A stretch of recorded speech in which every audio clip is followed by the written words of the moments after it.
Discover Next, the studio for facades and design. Next is the platform for innovation in the field of building envelopes, for inspiration, information, and communication. Initiated by Vicona, with leading industry experts as Next partners. Next is a unique concept which is constantly evolving and bringing the future of cities to life.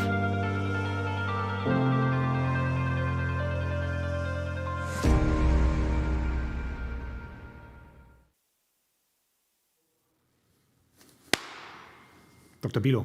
Dr. Knaack. Here we go. 6th International NEXT Facade Session. New kids on the block. Yeah. Yep.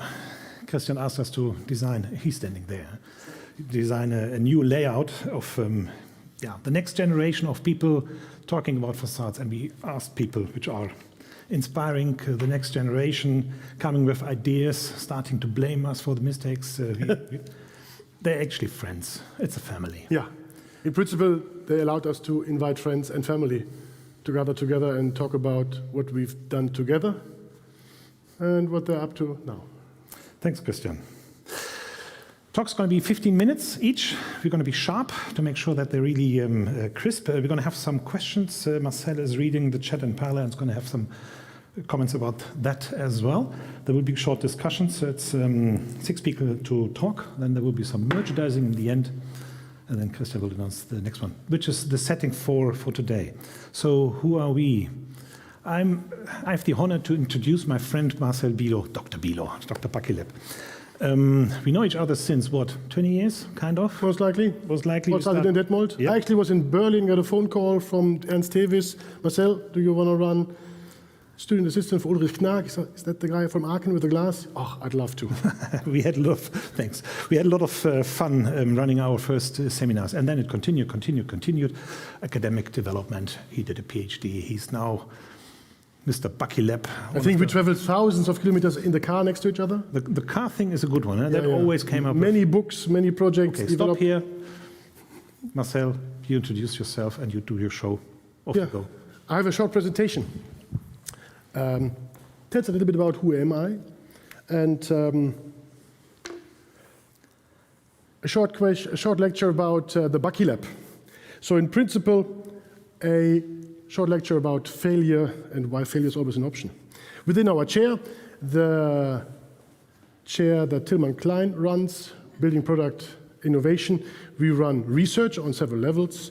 My colleagues are busy with facade leasing. They tackle circular developments on a bigger scale, energy transformation renovations, but also for residential houses. So we always try to keep our hands dirty, even with our research projects, on a theoretical level, but also on a project level, that we can really learn from these projects. We also do smaller projects like this friction fit, digitally designed house.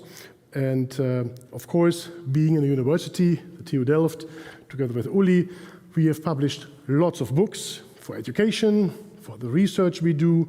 We also run a facade journal, and we do a couple of coffee table books. A few here, all available online. So if you are interested, please have a look online and download the Imagine books. Today I'd like to talk about the educational program I'm most known for. It's called the Bakileb, and the Bakileb is actually named after Buckminster Fuller, an architect and engineer who is most likely be known for his out-of-the-box thinking, from cars to pre-manufactured buildings in bigger scales, and he actually also had ideas for how to cover New York, for instance.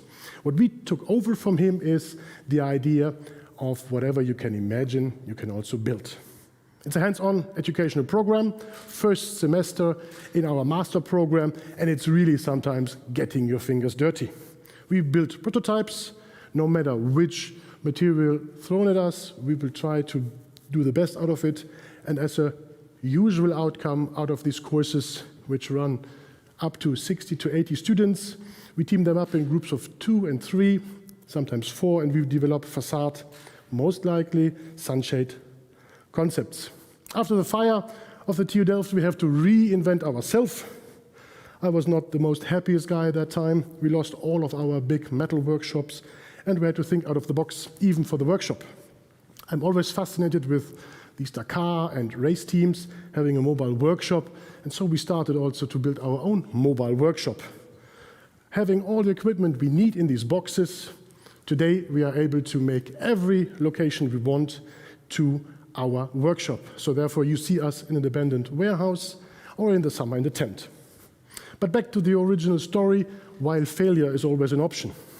For NASA, and if you want to put people on the moon, failure is not an option. And you can see that also within every detail.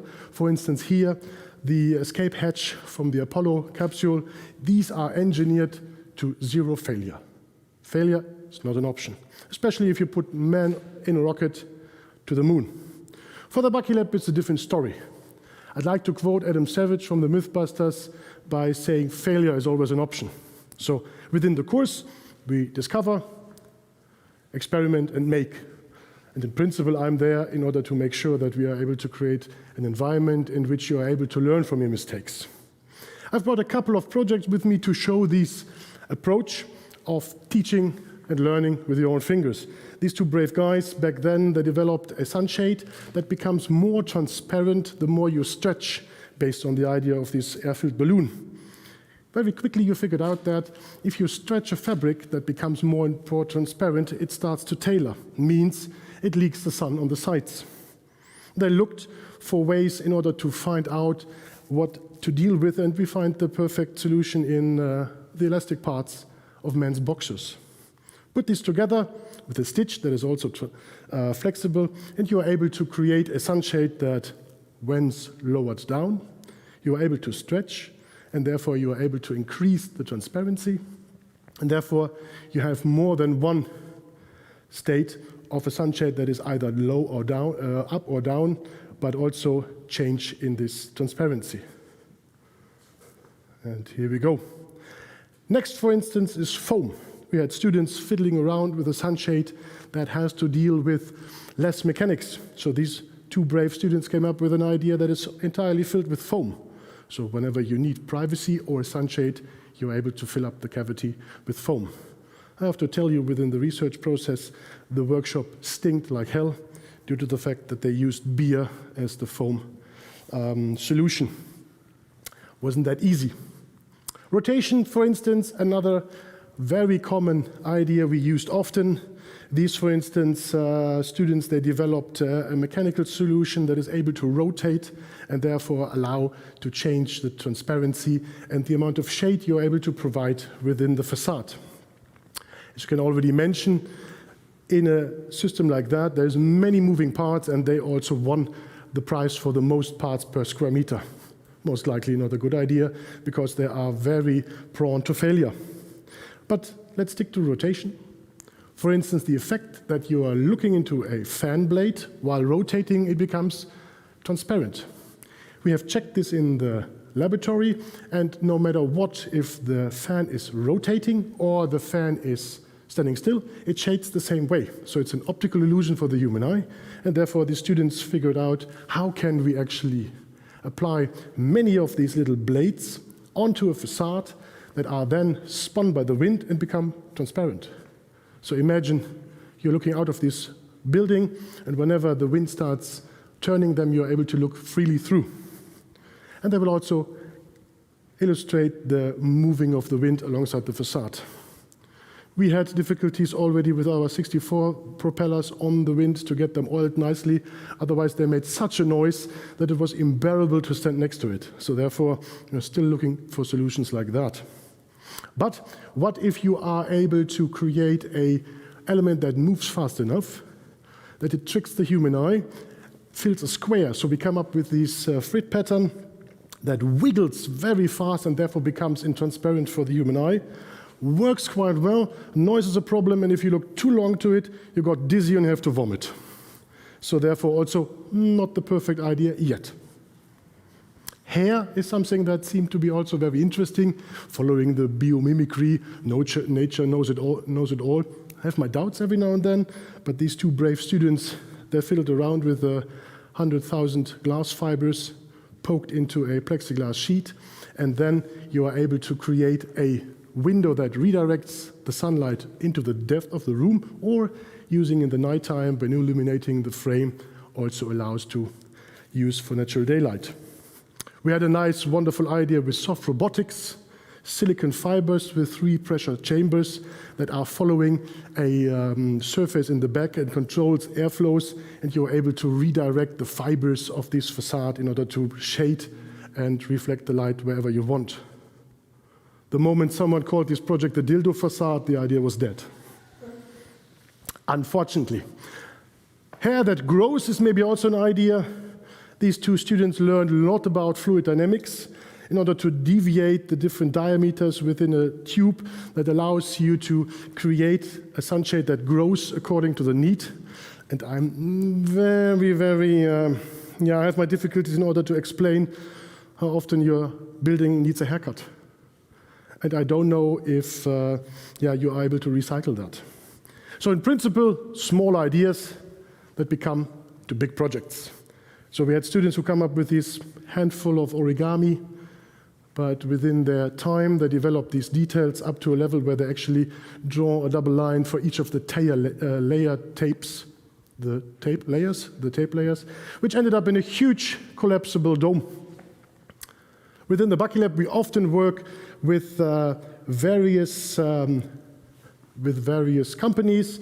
Trespa, for instance, asked us, and we developed a facade mounting system that is an alternative to the visible mounting systems using compliant mechanisms. So you're able to click into these facade elements by a single compliant mechanism, no screws needed, and therefore you are able to attach these facades easily, and you're also able to detach. Other ideas, for instance, by implying carbon fibers into the mid layer of these high-pressure laminates, you are able to put a voltage on, and then you are able to heat up the elements from in between, and when you want to change the overall surface, you are able to peel them off because the glue is already lowered in temperature.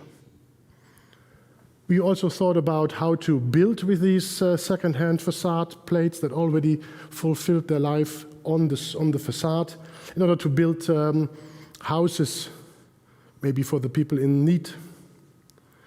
We have learned how to stitch Trespa sheets together in order to make them pliable. Could be used for a festival, for instance, or also for those in need. And we are often dealing with sunshades in various concepts. So what they all have in common is a product development where they look at each of the different aspects and they made the right choices at the right moment in order to make these products as good as possible. Sometimes very mechanical, sometimes also very simple. And if you can see this flapping mechanism right now here, and I see the students being able to convince a Dutch company that produces hinges that made their dreams also into a stainless steel prototype, I'm very happy. We all learn from our mistakes, and that's what we would like to share with you. In case you'd like to see more about these projects, feel free to look at the buckylab.nl, our website in which we share all the ideas and concepts. And there's also an open access book available for free. One is here in the next studio, so ask Christian for the copy to have a look. That shares the story of the last 10 years we've done all over the world by doing these courses. Thank you very much. I'm curious for the next speakers, and back to Uli.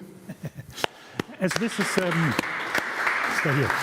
is a hybrid situation, we have some people in the room, a limited number, and about 800 in the stream, which is a huge number. Yeah. Listen, man, 10 years new kid on the block now. Okay, these are the new kids which are developing. My question would be, how do you get this into practice? So you have all these nice ideas. And then, when we look at this next studio and with all the, say, shading devices and the hinges and the sheet metal, how would you get this into? Now, what we always do is kind of like we try to get 5 steps ahead, because reality and all the projects and the businesses will pull us forward back. If you do the 5 steps forward, you are still able to do 1 step in the right direction. And we are in constant discussion with companies. That's also the reason why we'd like to team up with a company, because then we are able to get real-life problems with real feedback, so therefore also an open invitation to all of you out there. Please feel free to contact us. We would like to tackle your problems and work on that. This is an advertising. Yeah, You're of going course, to a die little by bit. emails. This wasn't talked about. Okay, we stop here. We have a next one, another one from our, say, history, Holger Strauss, who's going to talk. Yes, you may come. Yes, you may come.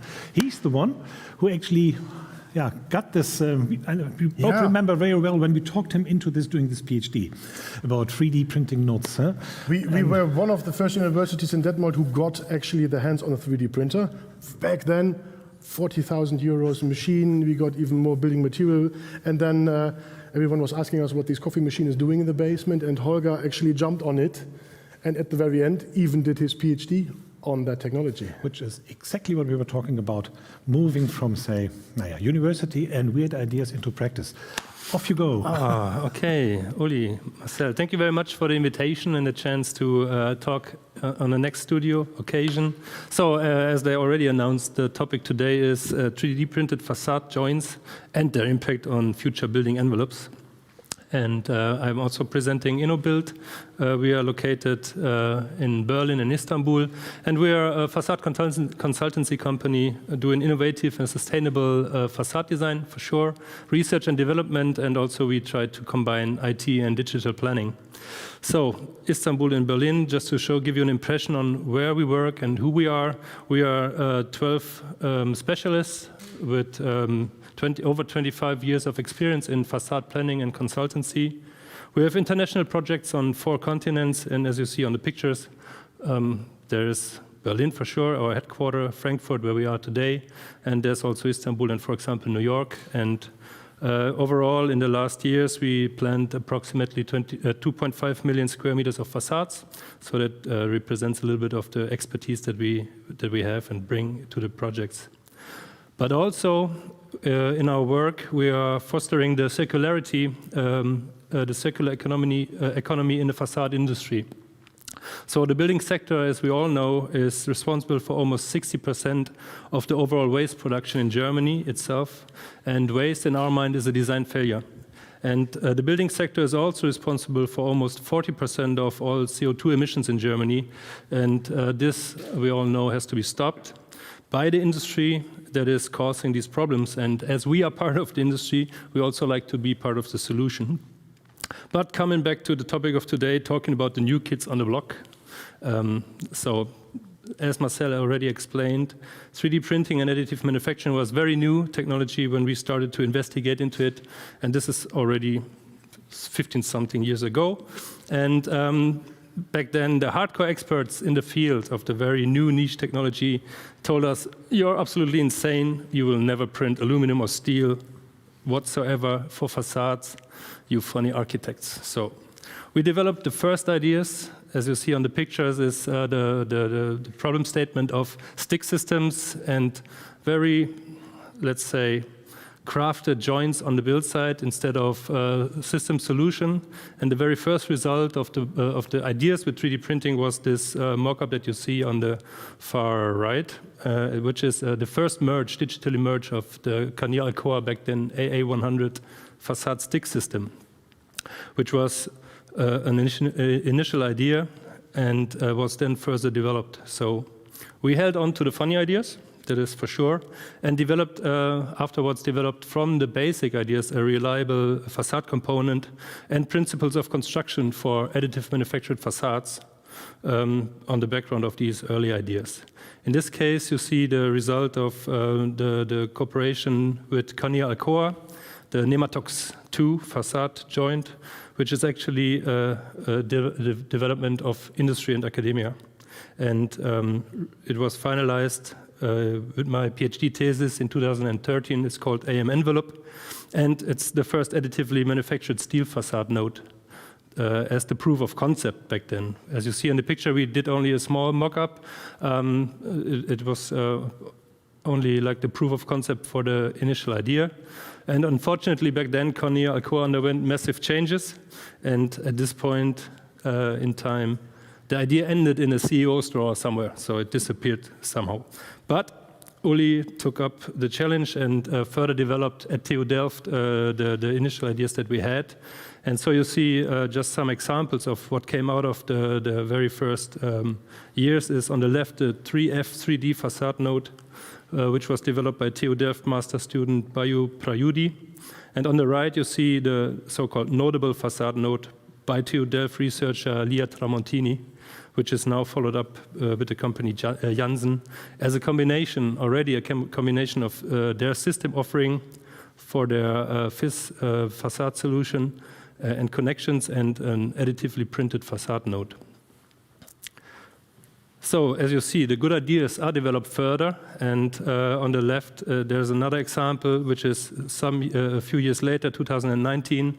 It's called the A envelope, which actually is already also here on display, and it's a steel facade node developed by Vicona and the companies Rossmann and Imagine Computation together with TU Darmstadt, and is also in mock-up stage and ready to go on the construction site, I would say. And on the right, you see the result of Hive project, a steel facade node by lithium designers and HB High-Tech.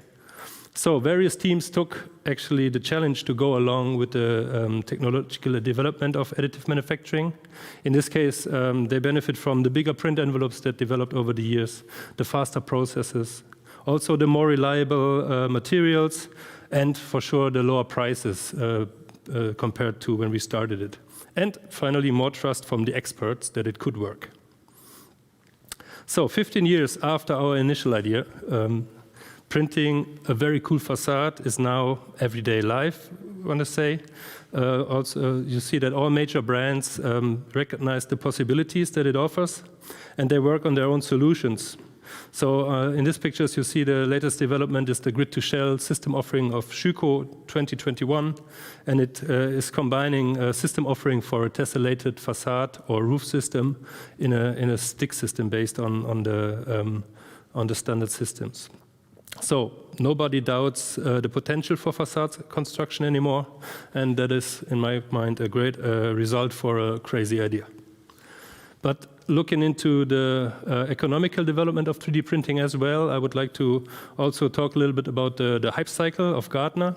Gartner developed this tool for economical judgment of emerging technologies, and the hype cycle shows this development where like technologies are scouted and then followed up a specific path, starting from the trigger phase to the peak, to the trough of disillusionment, and then go up into the in the plateau of productivity.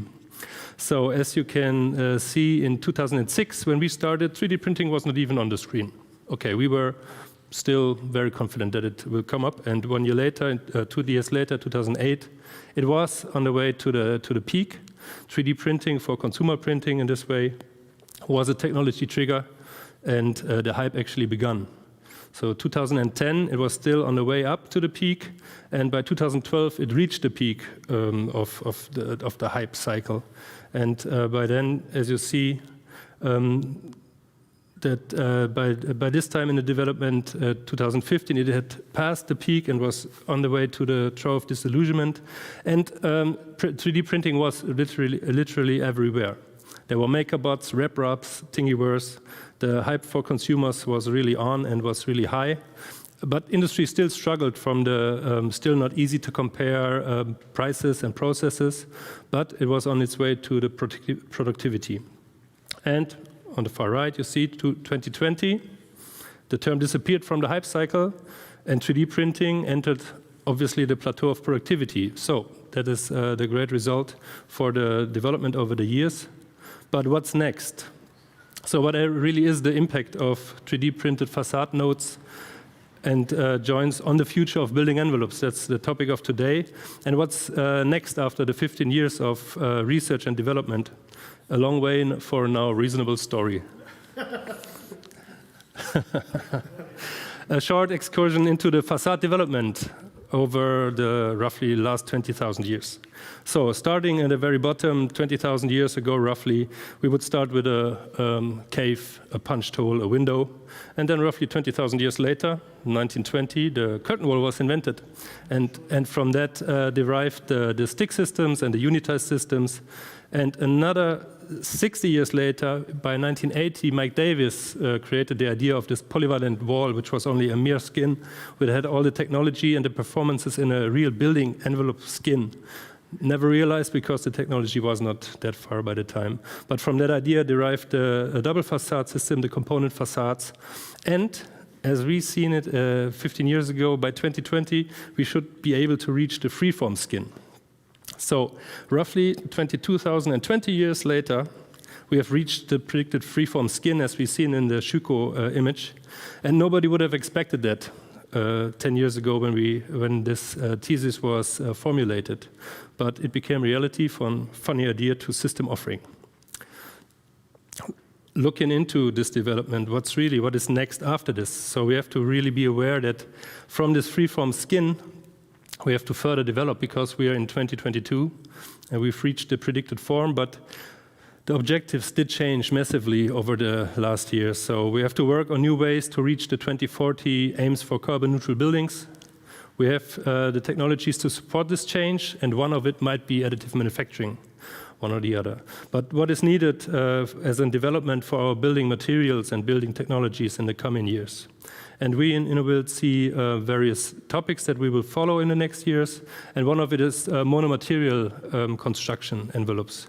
So one idea is to use less different materials, and here we can refer also to 3D printing.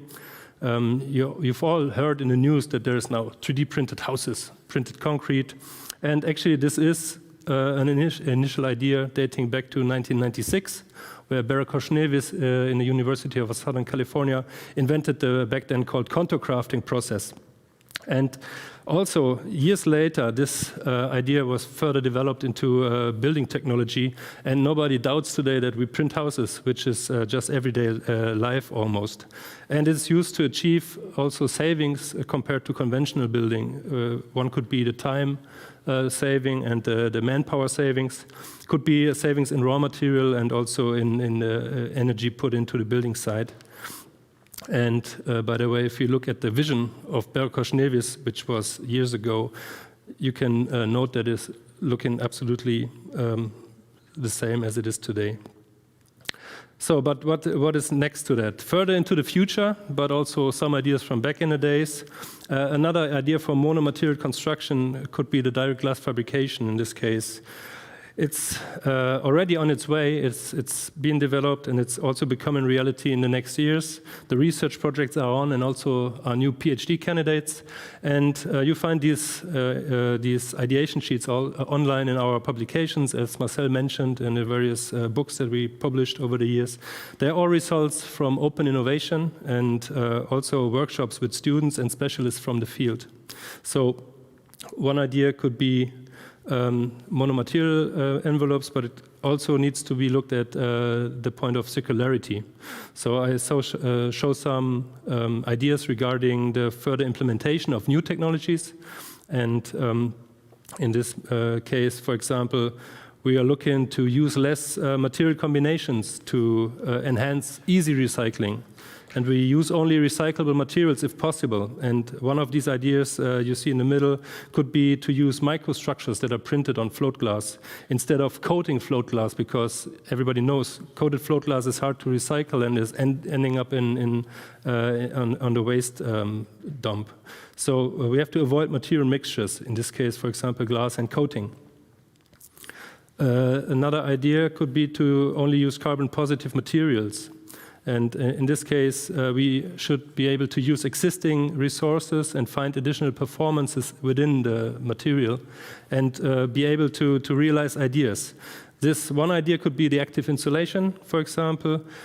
Conventional insulation, as we all know, causes tremendous problems because after end of use, it is not recyclable. It just ends up as waste.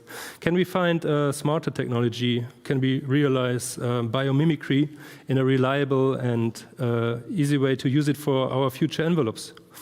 Also, we have to look into plant-based materials, hemp, wood, paper, biomass in general. So what's next? As a summary of the development so far, as we have seen, the freeform skin is available, so check. A lot of new ideas reach realization every day. And one finding is that ideas take time and work is in progress.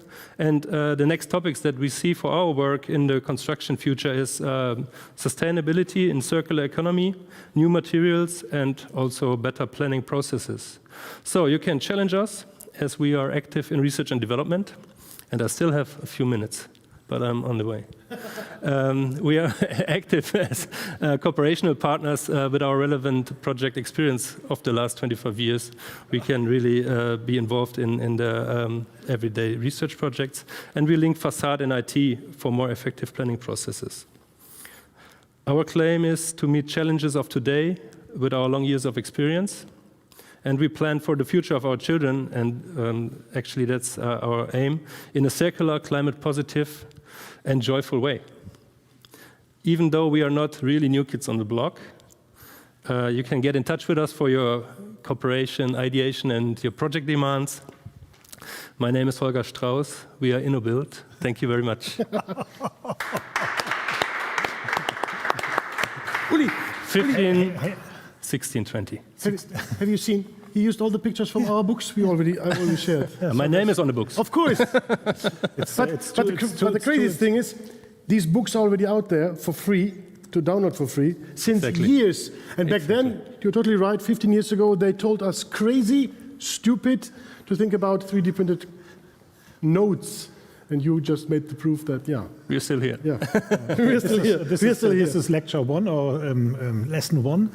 Lots of the knowledge is there. And the lesson 2, it takes some time to get things in the market. Huh? Definitely. That's, you're getting gray-haired, man. Gray kids on the block. Yeah. all part of the game. We stop here. Off you go. We have someone now, unfortunately, not here in Frankfurt, at this wonderful studio, but I'd like to announce Foteini Setaki. Foteini's partner from the New Raw is actually a former student of ours, or of mine, within the Bucky Lab. They too got to know each other, started a company and a family, and I'm now very happy to share the work they do. In principle, whatever we throw away is their start of new ideas. They will show us wonderful projects, wonderful products, how to create furniture, architecture, street furniture objects from recycled plastics. And I'm very happy to have Foteini here on the live stream. Foteini, are you there? Yes, I'm here. Perfect. So thank you very much for the introduction, and I'm very happy to present our work in this event. I'm very sorry I couldn't be there in person, but I hope this can work today. Foteini, just a second, we have a little bit of audio problem here. The question is that a problem here in the studio, or is that a problem also we are sharing with the up to 900 guests worldwide right now? Question to the experts, is that shared, or is it only the noise of the speaker here? Okay. Foteini, talk again. Foteini, give it a go Hello? again. Yeah. Can you hear me? Now it's better, perfect. Perfect. Off you go. Frozen.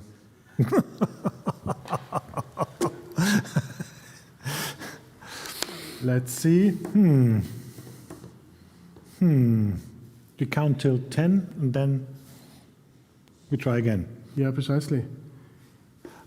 So, live broadcasting from Frankfurt, the next studio. Will we meet it?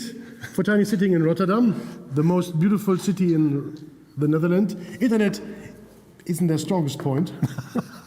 You live there too, and there she is. Ah, here she is. I'm Okay, back. perfect. Sorry, I hope that's the last time this happens. So, stage is yours. Yeah. Okay. So let's start my presentation. Please do. Okay.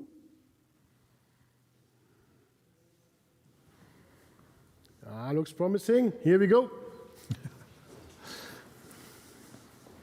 Okay. I think you still see not the prints. Now it's perfect. Now it's good. Yeah, Full. Off you go. perfect. I'm sorry for all these technicalities. Yeah, my name is Foteini Setaki. I know indeed Ule and Marcel for a few years now. And today I would like to present our work at the New Raw. We are a design studio based in Rotterdam, and what we do is transform plastic waste into street furniture and other components by using 3D printing.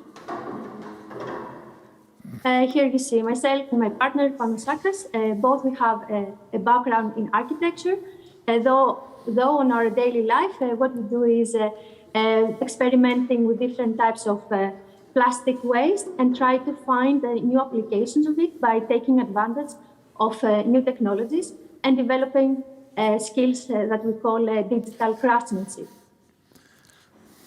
Our starting point was the observation that plastic pollution is a result of bad design, let's say.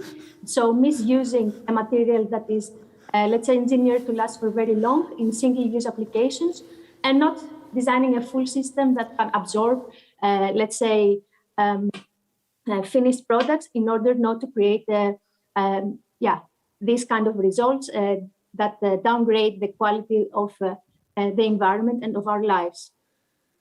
So what we try to do through our work is to actually take advantage of the good side of plastic and actually highlight that through design we can create an impact on the environment, but also on our mindset of considering discarded material as the new raw for, let's say, new product.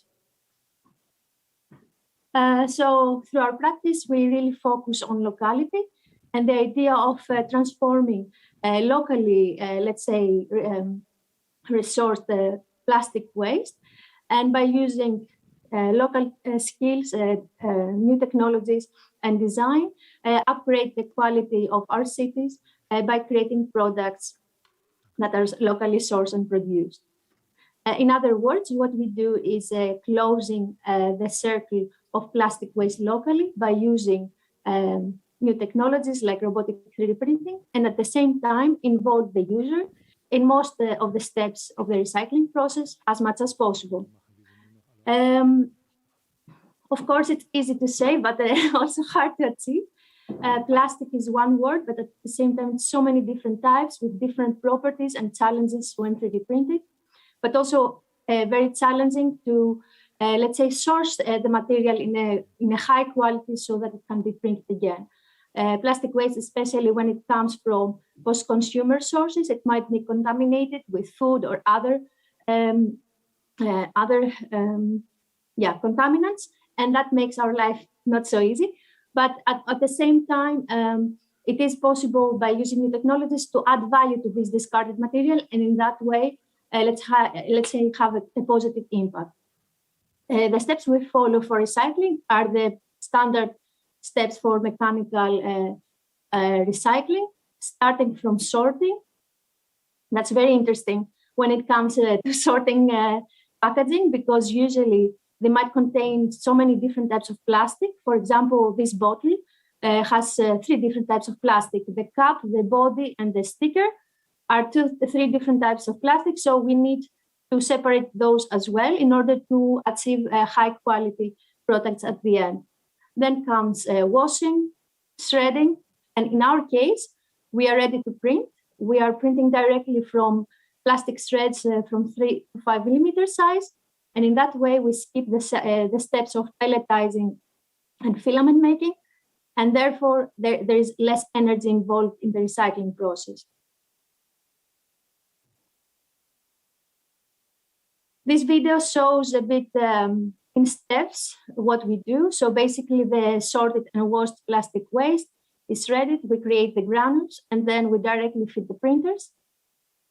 And through heating, basically the material softens, and then in a layer by layer manner, we create furniture or other elements for interiors and exteriors.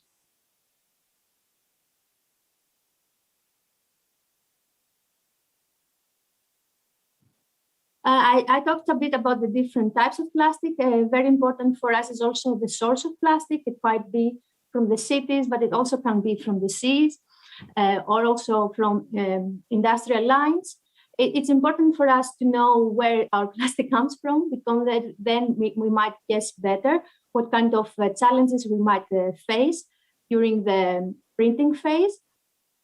And of course, also, sometimes it's very important also in terms of, in our products, let's say the storytelling is very important part of it. So basically connecting a specific waste source with a specific application that is all locally in a closed circle, it's very important to us. So that's why we are it's very important for us to know with what kind of material we work with, from which source. And then it comes digital craftsmanship. Why to use 3D printing in order to process plastic waste? What we find very interesting here is that the plastic was a material that was immediately invented for an industrial scale. It never went through a craftsmanship phase like wood or like other stones, etc.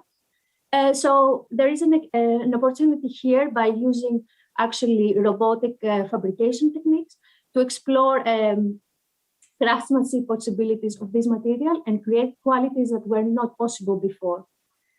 Of course, also by, let's say, integrating, crafting techniques in this material, it's a way to add value to this product, and in that way, make the whole circle sustainable.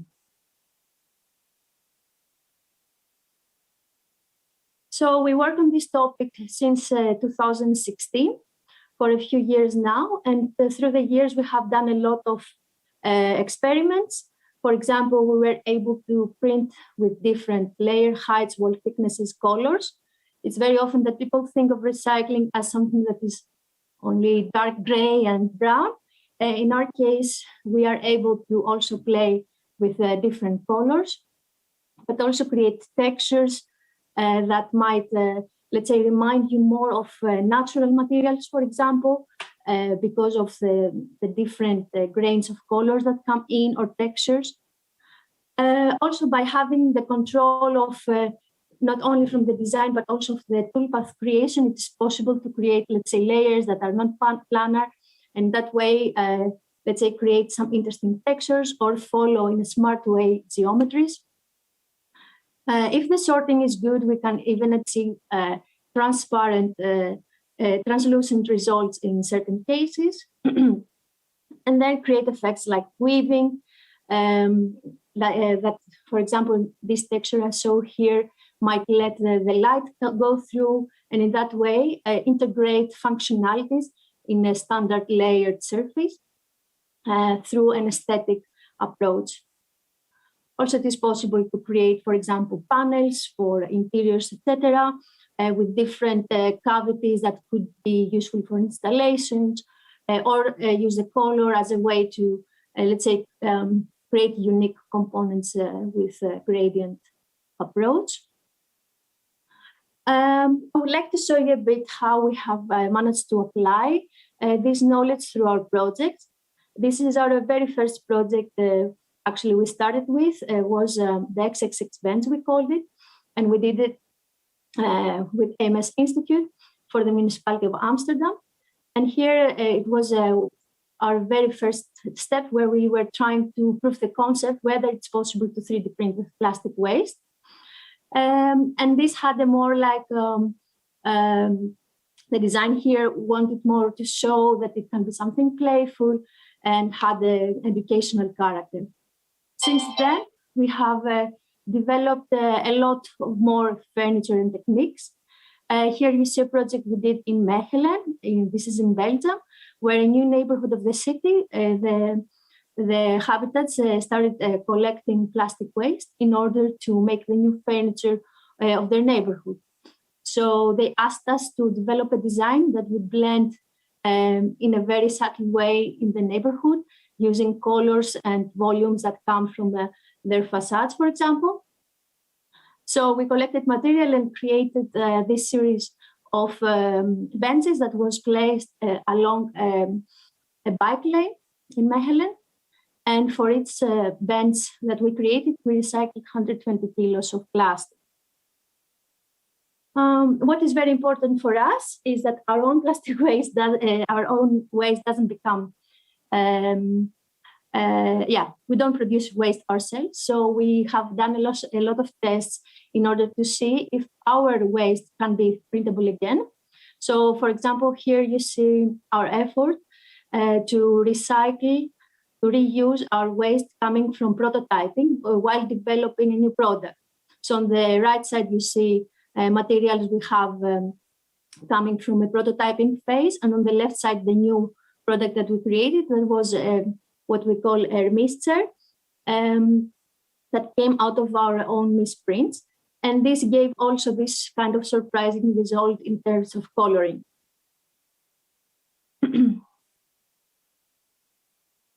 Other applications we have done in the past is creating furniture, for example, for exhibitions, in the idea of creating circularity there. It's not necessarily an amazing idea, but it is a scenario that, for example, exhibitions or exhibition equipment or other temporary components could be produced from plastic waste, and then after they are not useful anymore, it can be shredded and fit the circle again in the same application scenario. But that's something that we haven't explored very deeply yet. Last summer, what we did was to launch a new small series for beach furniture that was made only from marine plastic. And here, all the idea was to actually shape this furniture according to organisms and elements that live next to the sea, so like seashells, etc. And the textures to give an extra functionality to the product so that the user can have a very nice, pleasant experience with them. So, for example, you see the texture in the fitting room, besides the idea that it might look a bit like seashell or as if it's woven. At the same time, these textures allow the light and the wind come through so that the heat is not blocked, for example, and also that it's a very pleasant space to use. Also, for example, this sunbed with this integrated texture, it allows the water drainage. So again, it's pleasant to use, but also the idea that the heat is not blocked, so it's not so hot during summer to use this chair. And then this footpath that was that was developed especially for wheelchairs to have better access to the beach. And then at the same time that when you see this in reality plastic footpath, that you don't get annoyed by it, like that it blends so easy, so smoothly in the landscape, so that actually it's something pleasant to use and see. And of course, all this was made from marine plastic waste. So basically reintroducing plastic on the beach, but then on a totally different, let's say, setting. One of our biggest projects we did recently was Print Your City. It was in Thessaloniki. This is the second largest city in Greece. And there the idea was to actually involve all the citizens in the recycling process of plastic waste and together create the new furniture of the city. So we did a campaign where actually everyone could bring us their plastic waste. And we had, let's say, in the city center, an open access 3D printing workshop where people could come, learn about circular economy, the benefits of recycling plastic waste, and then actually participate in the full process from waste to product, even in the design process. It was very interesting to work with different types of age groups, like from students to young professionals to older people, and understand a bit what are currently the considerations of people and the motivation behind recycling. And what was very interesting to realize was that actually by making the recycling process transparent, basically showing the steps we follow and what are the possibilities in the new life of the material, people were so motivated that they would come again and again to bring their plastic waste to us because they felt empowered and inspired to be part of something that is good for the environment. In order to, let's say, support this idea, we had an online design tool that where in 5 simple steps, the user could design their own furniture for the city. And we had this platform available for 3 weeks. And within these 3 weeks, we got about 3,000 unique designs. So for us, this was very valuable information because we could understand what the people want. But also for the users, it was very educational because they could understand what are the possibilities with the new city furniture, and at the same time learn how much plastic waste we would need in order to produce it. So then you see in this slide some examples of designs we have received, and then how we translated those into 3D printable elements. All of them were, let's say, each of them was unique in an effort to highlight that actually with new technology, we don't have to necessarily think of standard products. So they were not only each of them unique, but also we tried to challenge a bit the shape of the new furniture, and at the same time, it had the integrated functionality. So, for example, a bench together with a planter. Some extra possibilities that we offered in this project was also the integration, not integration, but the certain add-ons, like, for example, a bike rack or a dog feeder, that actually gave this nice feeling to the user that it was like that the public space was customized according to their needs. And of course, it was made from their own plastic waste.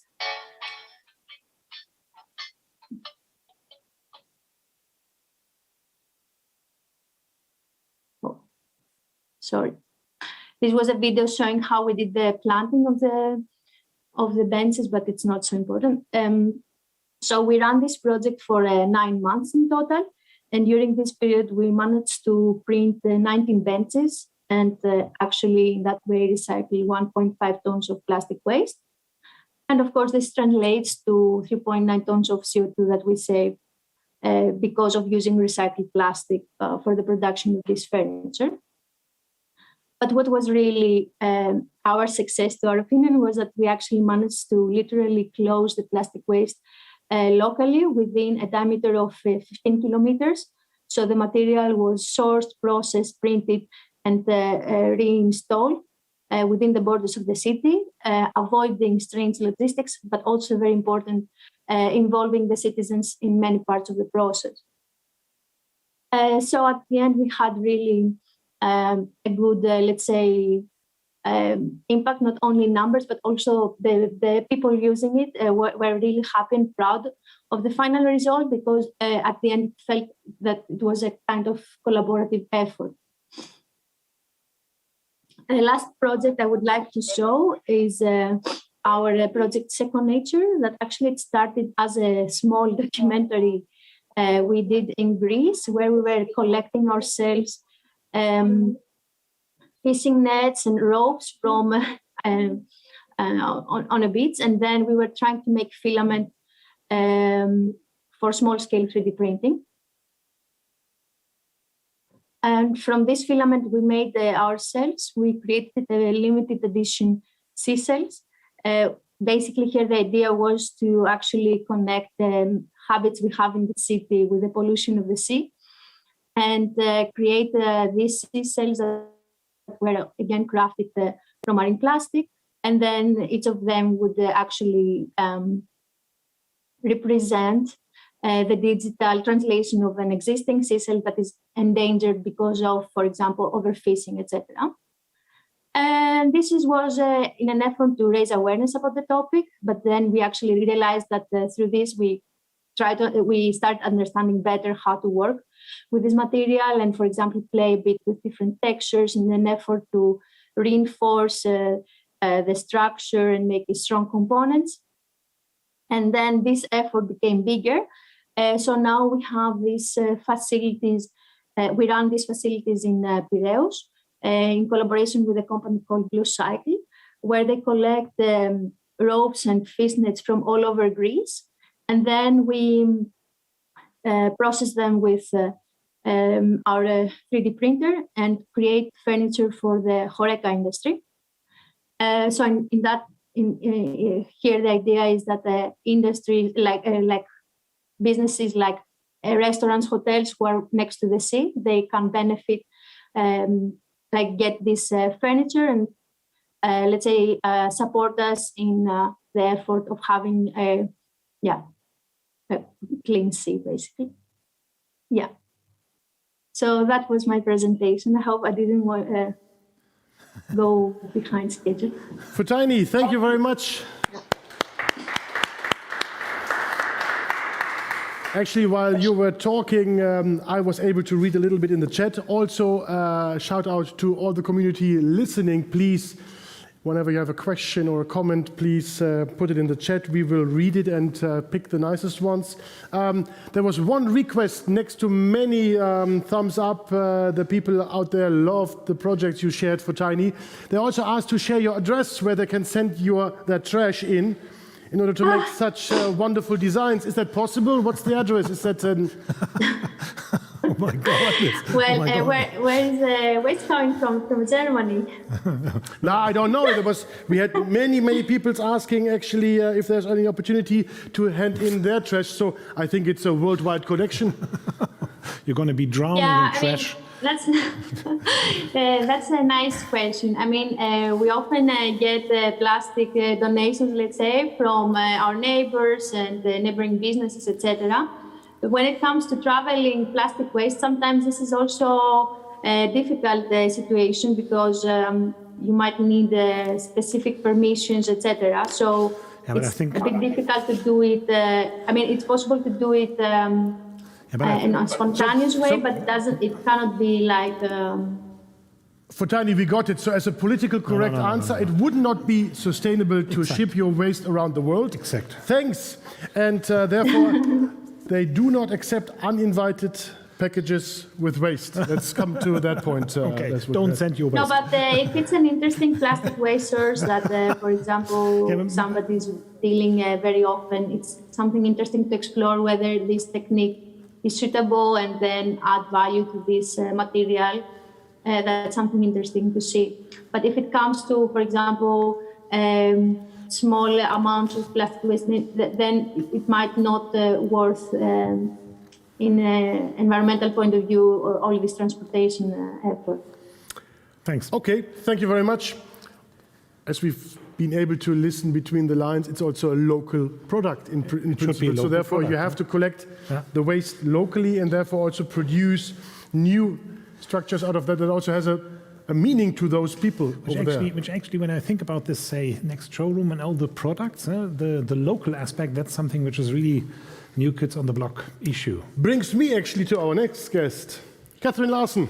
Hi. I should introduce her in principle as the Danish seaweed girl, which is totally wrong. Yes. Because you're from America and you got to know your Danish husband in Tokyo while learning Japanese. Yes. And while this is a story of its own, you will talk about local materials also. And yes. I like the twist of yours. Yes, absolutely. So all of you sitting in the audience, sitting at home online, it's time to wake up because I have a pop quiz for you. What do you guys all think the following have in common? Radio City in New York City, shoji sliding doors in Japan, and this beautiful dike from the Netherlands. I'm gonna wait a second just so you guys get it in your head. Well, actually, it's seaweed and seagrass. Surprise! It's the topic of my lecture. So seagrass and seaweed. What is seagrass and seaweed? Well, this is a question I get all the time. Aren't they the same thing? Well, actually, no. Seaweed is kind of a very primitive form of a plant, and it's got this root system known as a holdfast. It's kind of like barnacles that sit on, marine boats and things. So it can sit on just about anything. It can grow on rocks. It can grow on ropes. It's super versatile. And historically, in construction, seaweed was used and extracted as a glue and used in different plasters, like in Japan, as well as different paints. Now, seagrass is a bit different, and it's a bit more finicky, and it's a bit more difficult because it has a root system. So seagrass needs a seabed to implant in. It can't grow on ropes, it can't grow on rocks, but this root system is super unique. It roots the seabed together, and it also helps filter the water. Seagrass also has been used differently in construction historically. It was used mostly as a fiber and especially as insulation. And imagine my surprise when I found out that the place I grew up on in the East Coast tended to use this as an insulation material in the walls. There was even a primitive bat insulation called Cabot's quilt that used eelgrass, a type of seagrass, sewn in between two pieces of cardboard paper. Now, when I'm researching this topic, I'm always looking at the past to try and figure out how we use these materials and resources, and so we can learn from this. But then I start to run into issues. Seagrass or seaweed? Historically, we considered seagrass to be seaweed because not all of us were biologists. It just washed up, it washed up with seaweed, we thought it was seaweed.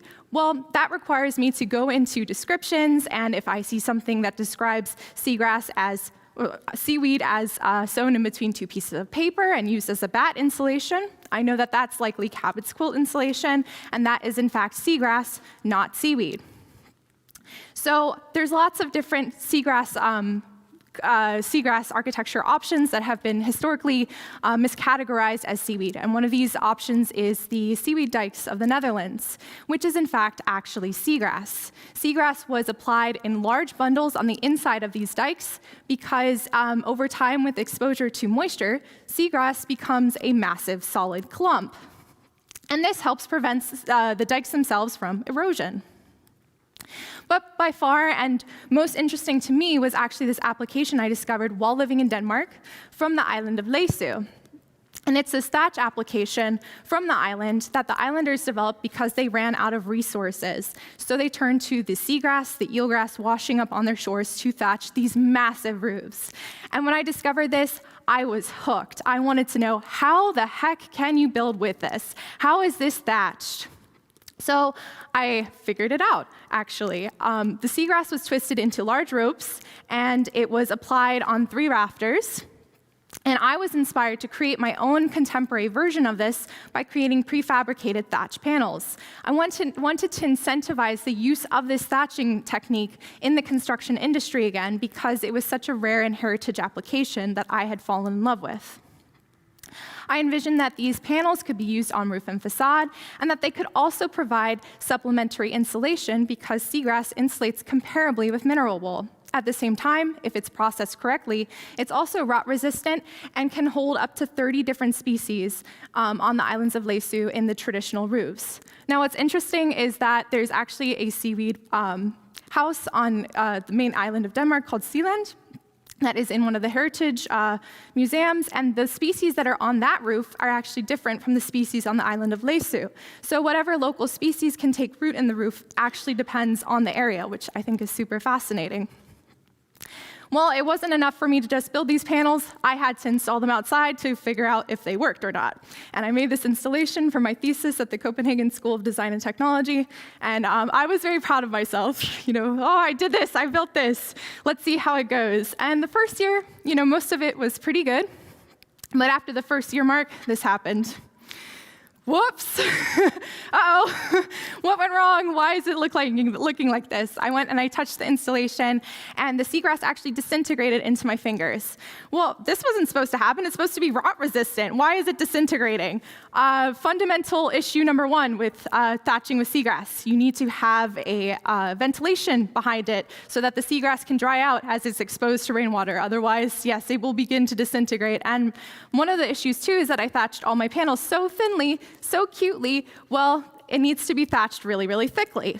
So let's try again. I got some funding, I built a new generation of panels, installed it on a new pavilion, this time with lots and lots and lots of ventilation. Oh yeah, it blew off after a year. Well, what's the reason for that? The reason for that is compression and weight. Traditionally, women danced on the roofs of the island of Læsø to help compress the roof together, and this dancing part is actually quite fundamental. It helps the eelgrass settle and seal together in the roof construction.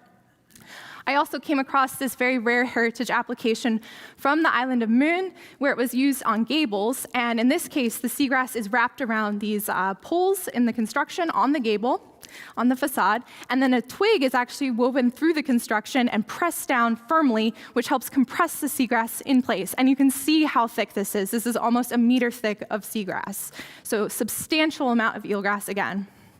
But that being said, this is an incredible application. So why don't we use these materials today if they were so common and so good for us and so good for our buildings? Well, it's a bit complicated. You see, this is 1900 Denmark.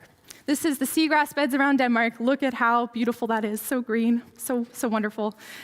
This is it in 1994. So there was a wasting disease in the 1930s that killed off, actually, globally, the massive amounts of seagrass we had. It stopped washing out in large amounts, and thus the heritage farming applications of seagrass to use it in upholstery, insulation, and also thatching began to die out and be replaced by synthetic building materials. But luckily for us in Denmark, this is making a big comeback, and I got to meet Kurt, who is a farmer at Muntang. Kurt has been farming seagrass since he was actually a very small child, and he is the last generation of the original seagrass farmers of Denmark. He even showed me this amazing bale presser, which he used for seagrass back in the day. It's over 100 years old. And they converted using it to a regular hay press for the last 50 years before bringing back the seagrass tradition. Now, Kurt, he farms seagrass and saves a small amount of it every year to be used for the islands of Læsø to thatch these islands again. The thing with seaweed and its use in construction in general, the reason why it died out was, again, because it became too expensive to use as a material, again, in the construction industry, and began to be delegated only to rare traditional applications. But now in the Netherlands, there is a big hype. Seaweed is the material of the future. We got to use this again. It's so cool. But all the applications that are being developed are not looking at the past. They are compressing seaweed into wood or other cool tile applications. But for my thesis, I wanted to know, is there a way that we can use seaweed, shell, and seagrass as local materials in the Netherlands, looking at history to create solutions? I started off with seaweed as a glue, looking at seaweed as a glue, looking at past applications. And I turned to Denmark again. I looked at an application known as Mosfauer. Mosfauer is a seaweed Irish glue base that has chalk added to it, and this base made it very, very thick, so you could paint it on your ceiling. Actually, housewives used to mix it up. And they would paint it on their ceiling because it wouldn't drip, because the paint was so thick. So you could get a nice, even, thin layer, and it wouldn't splash all over you while you were painting your roof. The thing is, Irish moss glue as a base for paint is very weak, so the chalk comes off in your fingers, so it's not an ideal application for walls. What I did was I mixed in different microalgae, like spirulina, to come up with different colors, and also came up with a stain application that can be used on all sorts of products. The second glue application I looked at was using glue from Irish moss again in plaster. And this was inspired by looking at traditional Japanese clay plasters, which tend to use tsunomata glue, a type of red algae from Japan, as a glue base for the plaster. Now, it doesn't glue the plaster together literally. What it does is it helps retain moisture in the plaster to allow plasterers to work with the plaster for a longer time. And this tsunomata glue is also added to shikri lime plaster, which happens to use shells as well as calcium carbonate in the mix. So I began to look at shells as well. In my past, I used to grow up in Florida for my summers. I used to come across these old forts that had, if you looked closer, little seashells in them.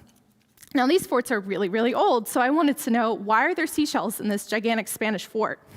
It turns out that when you heat seashells up to about 800 degrees Celsius, you end up with quicklime, which forms the basis of tabby concrete, which is a concrete-like material. I started to experiment with my little oven, heating shells up to about 200 degrees Celsius, because I don't have a kiln, and crushing it to create blocks that I call a shellcrete. It is a bio-based bioconcrete solution that also uses seaweed and other animal glues to help bind it together, and has a lower carbon footprint than traditional concrete. The last application I developed was a more contemporary application, something that a lot of people today actually are experimenting with. They're experimenting with bioplastics, using the carbon in seaweed and starches, the carbohydrates, to create bioplastics that are biodegradable. So this was more of an artistic application that I developed. Then I wanted to look at construction applications specifically. I wanted to figure out, can I create some seaweed systems that are, very seaweed focused? So I came up with a masonry application as well as an application using the seaweed plasters that I developed. The masonry application involved using the shellcrete as bricks and also using seaweed clay as mortar for it. I also pressed the seagrass into insulating blocks because one of the things I hear quite a bit is that when you're insulating with seagrass, it's really annoying to use it loose. So by mixing a little bit with clay and other binders, I was able to compress it into insulating blocks. The last application shown here on the left side is actually a seaweed limestone, a clay brick that is compressed, where I teamed up with another researcher named Jan Reinders, and we used seaweed actually as a fiber for these bricks, which could be a solution for seaweed that washes up in large amounts. The other application for construction that I developed is a timber frame application, probably more versatile. It involves using loose infill seagrass, but also using chicken wire and sargassum clay plaster over this, as well as on a Fermacell board on the back. By mixing clay with seaweed, you can come up with some very versatile applications and use actually seaweed as a fiber. Typically, you wouldn't want to do that because seaweed tends to rot in high humidity, but by wrapping it in clay, which sucks all the moisture out of the seaweed, you can then start to use seaweed as a fiber in construction. The last application I developed was using my bioplastic, but looking to use it in a way architecturally. I was inspired by the facades around Delft covered in stained glass to come up with this application of creating a lamp out of it. Now, this bioplastic by itself is not water resistant. However, I'm trying to look into cross-linking and other options to waterproof it so that it could potentially be used as a facade element in the future. And lastly, what I wanted to do was I wanted to publish some of my recipes for the public on my website as scientific outreach for educational purposes, for other students and teachers to learn from, to develop from, to push this material research forward. But ultimately, while a lot of testing still needs to be done on all of this so that we learn from our failures, I am very hopeful that if we return to looking to the past, we can expedite working with these materials for our future. Thank you so much.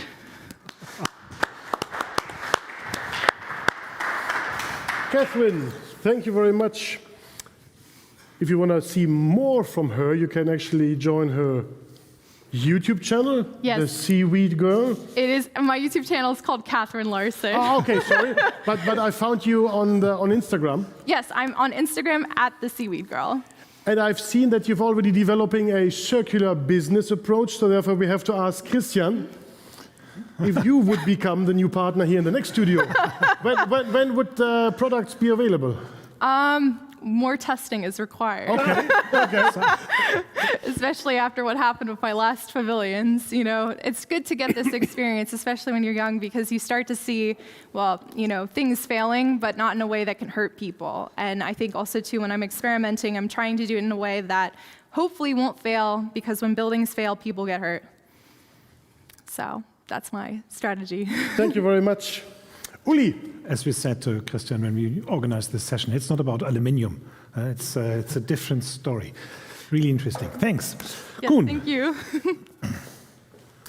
I met Koen some year ago, digital. We actually met one time in live. He's working at a company called BBN, which is actually a project management kind of company.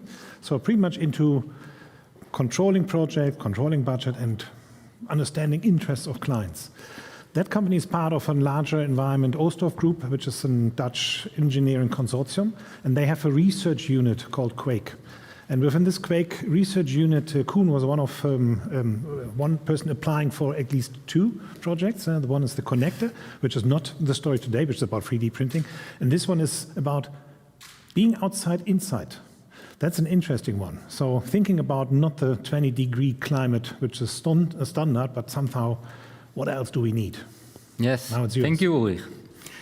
Being outside, inside, first of all, I want to say that I'm very happy to be here, because I get to tell about something that I'm very passionate about.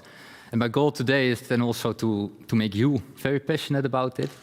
And now it's great to have this many people here listening to me today. I don't get it that often.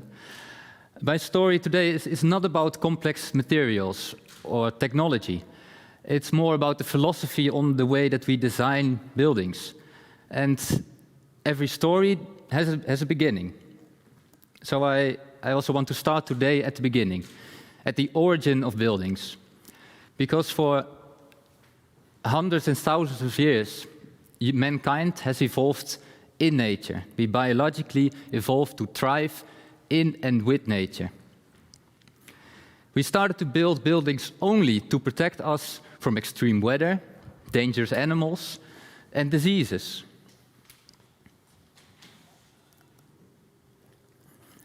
And during this time, we lived in tents or wooden structures or seaweed kind of structures. But when we skip forward to 2022 and we see what happened, we locked ourselves in concrete boxes. There's no variation there's no contact with being outside. There's no sense, there's no natural shapes, natural materials. And when I walked in here, I saw these exact same concrete boxes built again. And this is something that we wanted to change. Because what we did, we created barriers between us and the outside world. And we've created two completely separated worlds. But actually, we are part of it. And this is how these barriers look like. Because outdoors, you have variation. You have variation in temperature, in materials, in sense, in things you can see. Wind, for example. And inside, there's no variation at all. And this is the barrier we've created in a very short period.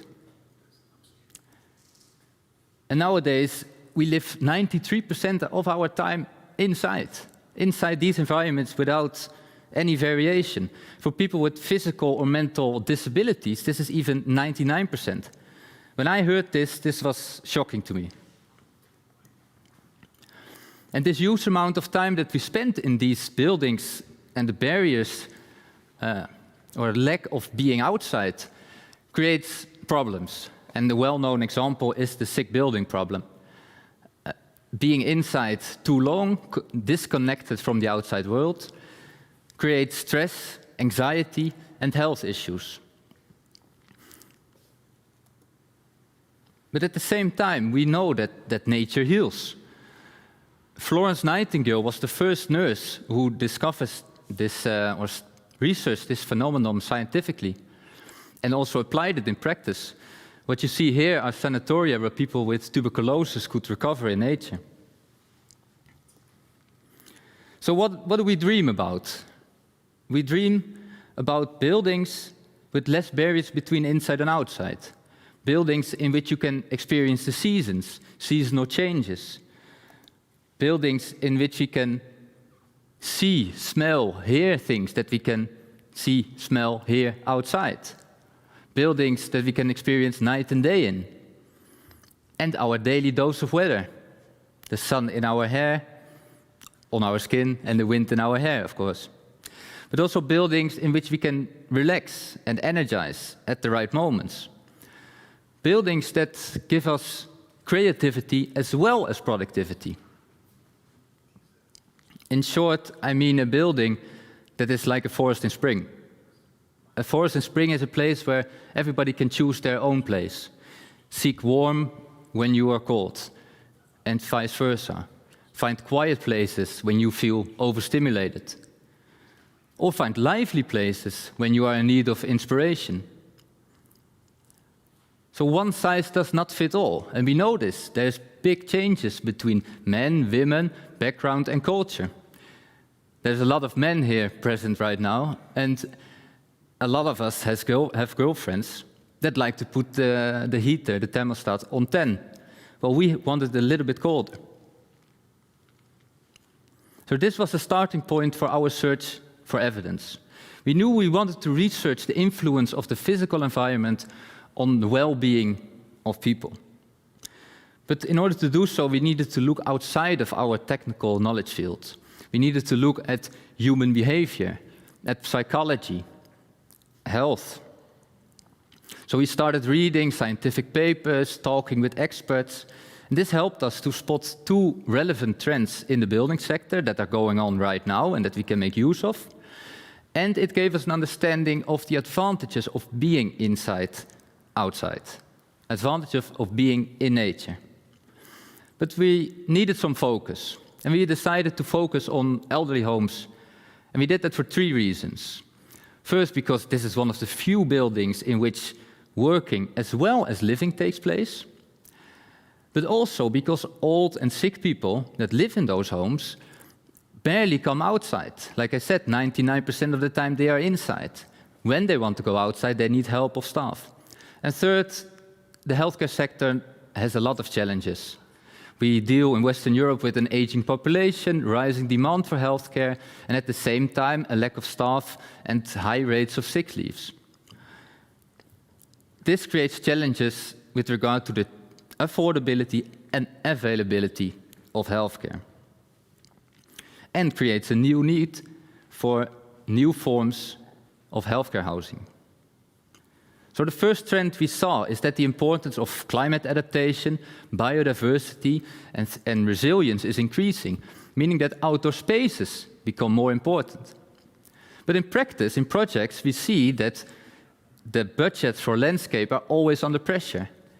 When there are things going differently than expected during the design process, and things start to cost more, we start to transfer money from landscape to the building. And the second trend we saw is the importance of a healthy indoor climate. There's increased attention for things like lighting, temperature, and air quality. But the reflex that we have is that we put it with more technology. We put more technology, more complex technology inside the building, and thereby essentially creating more barriers. So on the one hand, we give more attention to outdoor spaces. On the other hand, we create more attention for healthy indoor climate. But by seeing them as separate entities, we only further increase these barriers. But if we recognize the relations between inside and the healthy, or outside and the healthy indoor climate, we can create environments that bring back human contact with nature. And that's very important, because research shows that daily contact with nature leads to less stress, better recovery, less energy use, better concentration, more creativity, better cognitive capacities, and the list goes on and on. But what we need to do in buildings to make use of the advantages is to make essentially 3 things. We need to bring back the sensory experiences from outside into the buildings. We need to bring back thermal variation. And we need to bring back the connection with the national biorhythms that we've lost, because we sit so much inside. So what do we mean with sensory experience? We mean smelling flowers, feeling the wind in our hair, hearing the rain, but hearing the birds sing. All things like this that we don't have in our buildings right now. And thermal variations. Humans are physically, physiologically, and psychologically able to adapt to a much wider range of temperatures than our conventional models that we currently use suggest. And we see also that this variation in temperature is much more beneficial for humans for health and well-being than this stable temperature throughout the day. And the same thing applies to lighting. Lighting influences our biological clock, and although there's still much that is unknown about our biological clock, it is known for the production of a hormone called melatonin. And melatonin helps us sleep, and the color influences the production of this hormone. So warmer colors make us feel like it's time to go to bed, while cooler, more blue colors make us feel more awake and help us concentrate. So by having an environment, having buildings that offer this sensory experience, that offer thermal variation and national natural biorhythms, improve human well-being. When we apply this to the healthcare sector, we can see that higher human well-being leads to a lower demand of healthcare, leads to less medicine use, for example. And this contributes to the availability and affordability of healthcare. So after we concluded this, we wanted to come up with a building design concept, because we want this not to stay a dream, but become reality, and become reality as easy as possible. So we come up with this generic building design concept, where there's not one barrier or not one facade, but 3 barriers. Each step becomes a little bit more regulated. So you have the flexible barrier that is very much like outside, the light barriers that is a little bit more comfortable, and then there's the heavy barrier, the hyper-controlled bubbles, as we call them, for specific activities that are needed in healthcare. And this is the layered approach, and I think this and the next 2 images show this very well. Instead of having all the variation outside, one barrier, and then no variation inside, we have a more gradual change. And this is for temperature, but you can apply this to lighting, and you can apply this to sound. The sounds that are allowed to penetrate the building change after each barrier. Okay, so we came up with a generic design concept, but how to make it as easy as possible to implement this in practice? We came up with 3 design strategies. And I say came up, but we did not figure out something new. We just collected existing methods and put them together in a way that we can create this concept of multiple barriers, this layered approach.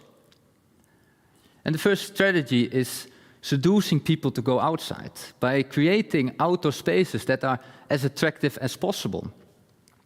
And nature-inclusive designs is a well-known method of doing so.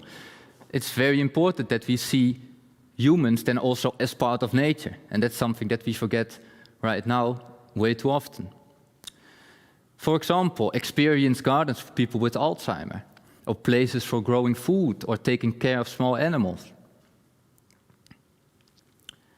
And the second strategy is between the flexible and the light barrier. We call them the in-between spaces.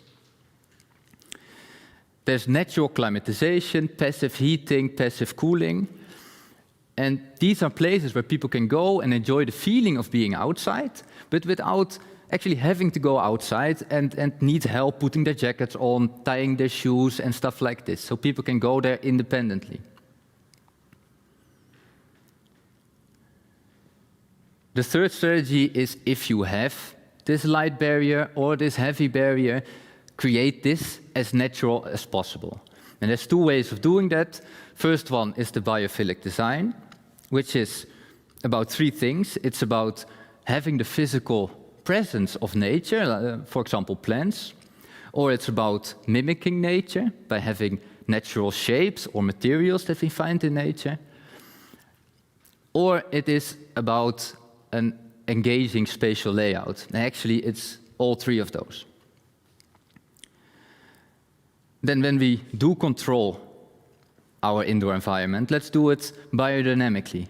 So the colors change over time during the day, just like they do outside. And of course, for places where you have very specific activities, healthcare-related activities, you can only have the high focus lighting. And we've identified 3 factors to successfully implement these strategies and make this dream a reality.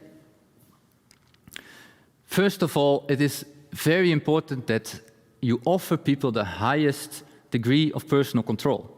People must be able to choose themselves where they want to be, and especially in healthcare, where people already have so less to choose, so less control of their own lives. So this is very important, and at the same time, it's important that healthcare organizations see value also in other things. I mean, imagine that by doing this and well-being goes up, that the demand for healthcare decreases with just 1%.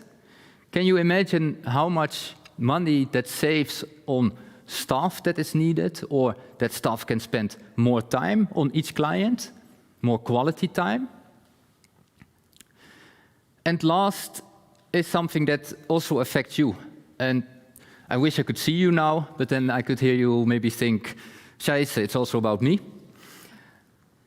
But personal leadership, because a real change can only come when we personally believe in it and when we want to work on it.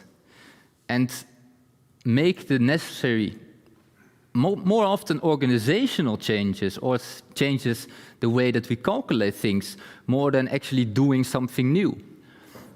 And are willing to make those changes, then this dream can really become a reality.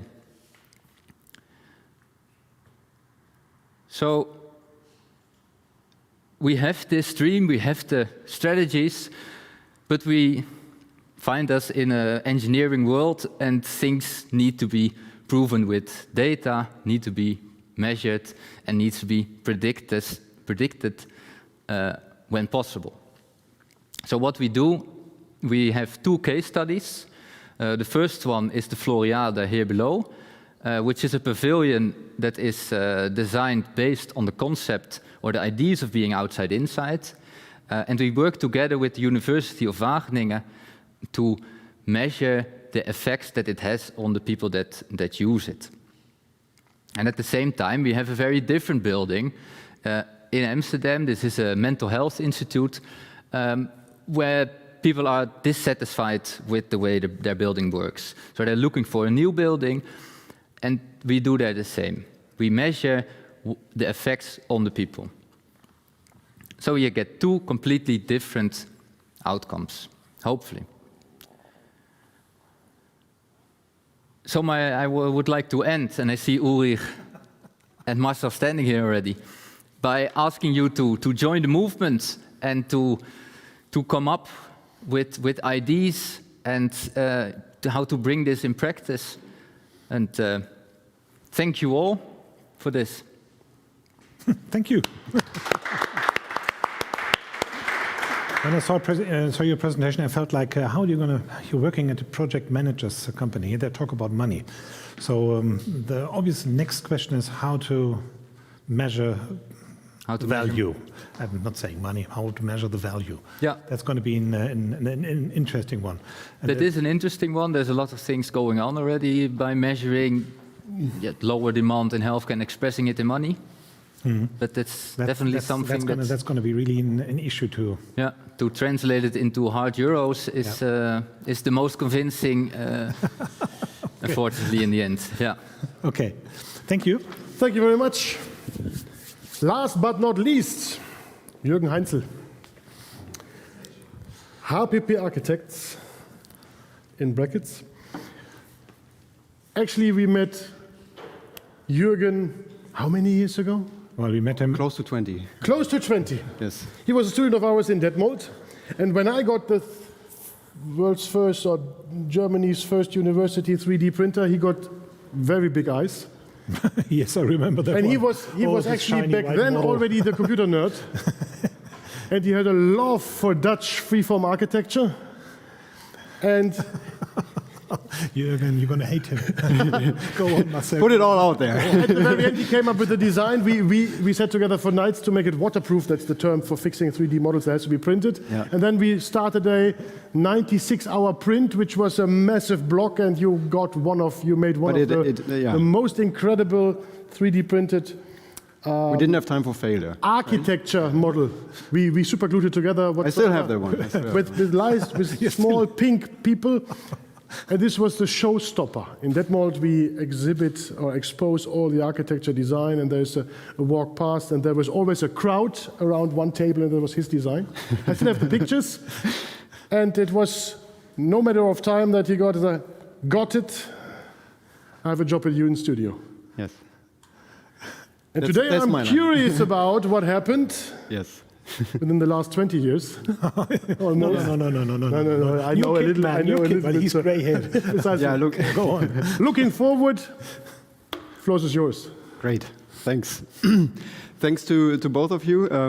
Yeah, it's. I think Uli Knaack had already mentioned it in the teaser video. It's a family thing here. It's an event, so it's like Christmas. If family calls, you have to go. You have to go. But not because you're forced to, because you will go to have a good time. You have right? to go. Thank you. You have to go to have a good time, right? That's what I said. Let's call it every week. Does it work? Yes, that works. So this is a little bit the thing, because I like Marcel introduced me already. I left Germany around the 2006 for an internship in the Netherlands, and I never returned to Germany, basically. And I spent a long time between 2006 and 2020 at UN Studio in Amsterdam, having a good time, having a really exhausting time as well. And then just shy 1 year ago, I changed my employer. So I changed my job after a long time. It was a really difficult decision. So I'm standing here today with actually out of my current job, a bit empty-handed, because a lot of things are confidential, I cannot show, I cannot share. But I want to share some things from the past. They go all the way back to my studies in Detmold, in the university, or in the Fachhochschule. So what hat am I wearing today? I will wear no hat. I'm Jürgen, and you can say you to me. So there's always a set of questions during the time, or let's say during the course of my professional career. I'm an architect by training. So one question we always were dealing with is, of course, the glass ball question. It's like, what will the future bring? We all know our industry. It's a very slow industry. When you do something, it takes years to implement. And this is always a bit of a challenge to kind of see ahead and plan for the future. Second facet of this whole process is that you can never really see something as really done. So it's always a kind of an iterative, experimental process that would never really come to a finish. So that said, is also, I mean, we got promised these jetpacks years ago, really long time ago, but actually the future is always now. So you always need to think ahead, what is next. We saw a lot of very noble contributions today in the presentations. I still come, or will show a little bit of work out of the time when sustainability was not the highest priority. So we will also see some aluminium, Christian, just so you also can get your trade represented here. So, but what's always kind of with us is certain aspects in what we are designing for. Of course, everything is always very emergent because it's happening now. We gain constantly in complexity. We need to be adaptive. We need to be, flexible for the future, elastic. This is not a single-man show. This is always working in teams. And as said before, we should always keep the future in mind. So there's a need for new creativity. This is what I always had in my mind. And with the latest development over the course of the last years, there's also a constant change of, let's say, outer influences that are very unpredictable. So what you can how you can condense that question is like how to eat an elephant. And the answer to that question is you eat that elephant in very small pieces. So when we see, let's say, the process how technology is converging over time, something very similar happens with ideas and how I learned to create them. So there's always an incremental process of something that can be very rough and that can take on resolution and can take on detail over time. So this is one of my very first projects. No, this is actually the first project I want to show today. This was basically one of my last projects from working with these guys. So what is this? This is a kind of a light built wall thing. You can put air in, you can take air out, you can deform it, you can freeze it with the magic of vacuum. So I pitched this idea. It took me a really long time. It was, I think, 2005 to animate this properly with the meshing and the whole kind of clothing algorithm. So that was really the computer geek stuff.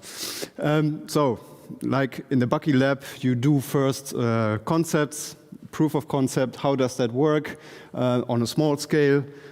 You try to solve the first connections, playing with little tubes and connections, balloons, and also already first switches. I mean, this is a very simple cable clamp that allowed us to really control the airflow.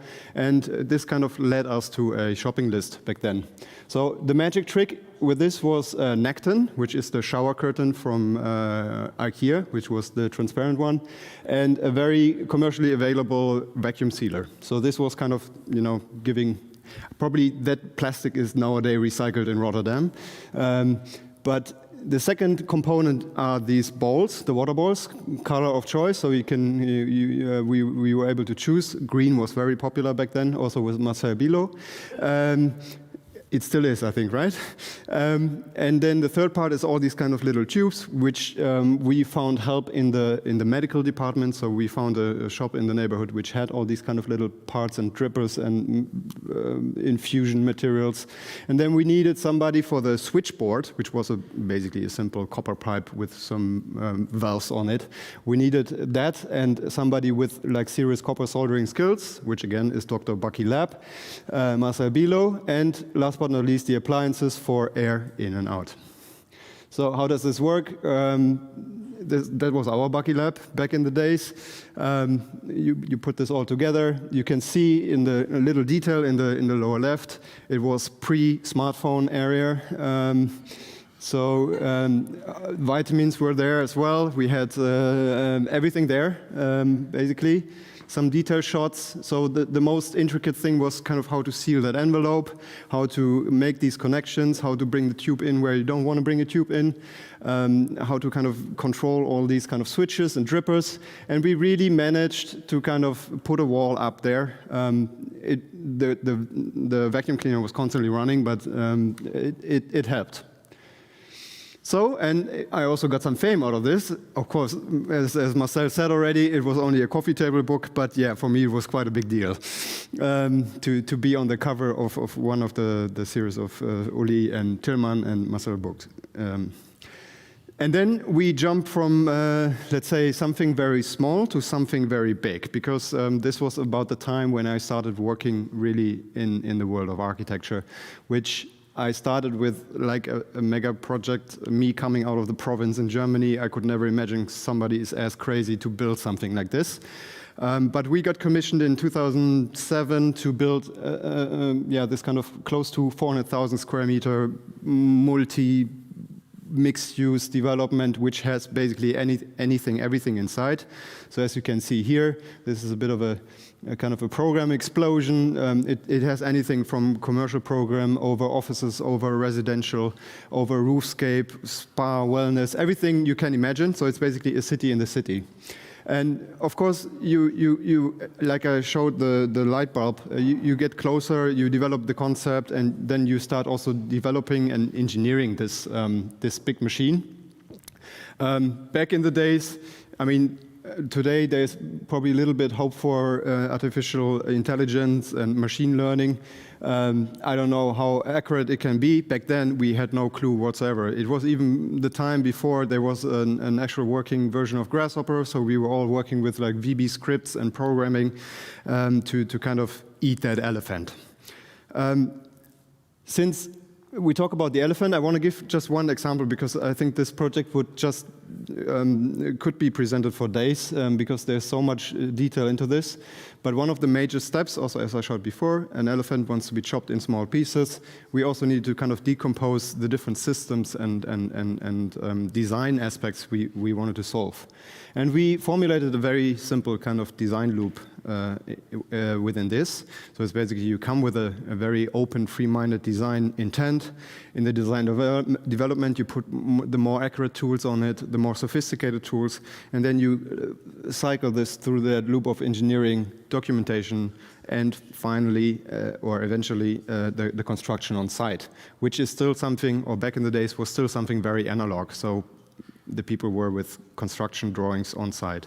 So per, let's say, facade part, we kind of curated or mixed that recipe in order to come up with a workflow for all these kind of individual parts. And this was really needed because there were all these kind of different systems and demands to all the different facade types. So one very specific example is this urban facade, which is on the outside of these 250-meter high towers. And when I zoom a little bit into the process here, you can see Rhino was always McNeil Rhino was always our go-to tool. With a little bit like the beginnings of Grasshopper, we were able to kind of generate that form. In a second step, we kind of advanced that by, let's say, bringing Excel onto. We were extracting a lot of data. We were writing a lot of VB scripts, Rhino scripts that were able or enable us to kind of also understand really what we are doing there and really make it feasible. As a next step, we use something, I think it's not there anymore. This was still back in the days, the fight around the BIM and the whole kind of what is the next platform for making really complex or solving really complex architecture. This was the digital project, which is the CATIA architectural desktop developed by Geary Technologies. This was kind of a game changer because this was a completely way of thinking of how you model something, how you create something, how you extract data, how you can do shop drawings. This whole kind of automated drawing generation was a completely different thing. I mean, let's not forget this was 2009, so it's really a long time ago. So you see, there's a lot of kind of computation involved in this. But yeah, we start of course from a physical model, some ideas, some early kind of analysis on heat radiation on this kind of overall surface, and then. What is always very important when you approach something like this is that you get very much aware of the parameters you're dealing with. So back in the days, it was still called parametric design because you were dealing with parameters all day. So with this kind of flow along different program across the tower, so it's wider in the bottom where you have offices, it's more narrow in the top. You have a lot of kind of changes in this geometry, but you obviously want to keep this all kind of in line, and you want to have it watertight, windtight, and so forth. So there's a whole set of kind of different parameters we were then looking at. Optimization already happened in a really early stage, material optimization, so we were able to reduce, for example, this external shading fin by, let's say 50%, I think, yes, 50%, which was very much, the client was very happy about this because we were kind of keeping our concept, we were kind of, having some performance on the building, and the client was able to pay for it. So this is how the whole thing started. Like lines of code. I think that facade took about 600 lines of code. Just by thinking about how could you take a surface, subdivide it in certain distances, put a panel in, make sure the panel is straight, you don't have any distortion, what are the tolerances, and so forth. So all these kind of questions. A typical instantiation process looked like this. I mean, it's a bit speed up, but it's basically all point controlled. We have data that we control with Excel sheets, where are the different datum heights, what element goes where, what is the inclination, certain parameters in kind of real time. You can extract them, you can pull them into Excel. Again, this is 2009. And then this is what I just talked about before, is this kind of game-changing moment when we really put this onto like a proper workbench, when we really dived into let's say the whole genetics of the building with this digital project software package. Just to give one simple example on kind of how we really kind of zoomed into this detailing. And I have to explain the reason why we did this was not because we wanted to know and we were curious, because nobody else could do it.